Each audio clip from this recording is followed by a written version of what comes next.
Magandang hapon sa inyo lahat. Narito po ang ating magiging lagay na panahon sa araw nito. At ayon sa ating latest image galing sa Himawari, na halos buong bansa ay maulap at may mga pag-ulan. At yung makikita, yung kulay dilaw, ito yung mga thunderstorm, kung saan magbibigay ito ng moderate to occasionally heavy rains. Wala man tayo binabantayang bagyo sa loob ng ating Philippine Area of Responsibility. Pero meron tayong low pressure area na ating binabantayan malapit mismo sa bandang Southern Luzon.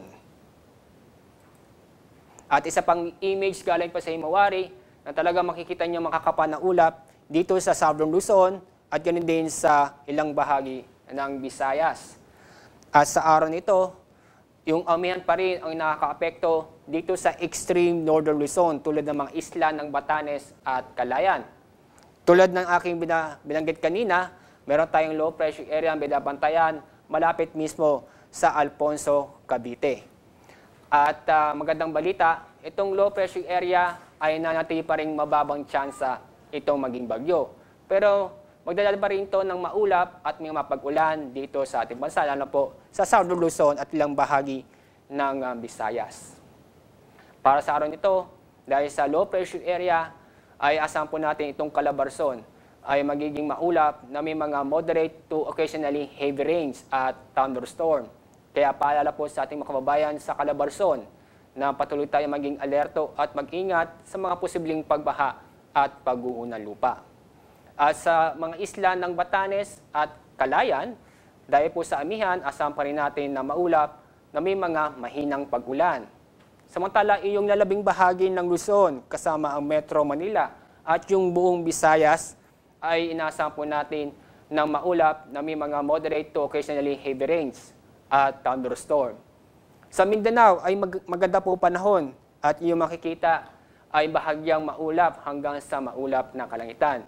Inaasahan po natin sa Mindanao itong mga isolated na mga pag-ulan or thunderstorm. Ano po inaasahan po natin na lagay na panahon sa loob ng 3 araw? Sa Metro Manila, asahan po natin na ngayon at bukas ay nanatili pa rin maulap na may mga light to moderate rains at thunderstorm. Dulot po yan ng low pressure area.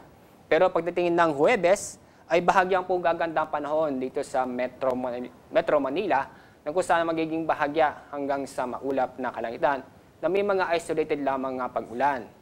Ang inaasahan po natin agwat ng temperatura sa Metro Manila ay mula 24 hanggang 29 degrees Celsius ngayon at bukas.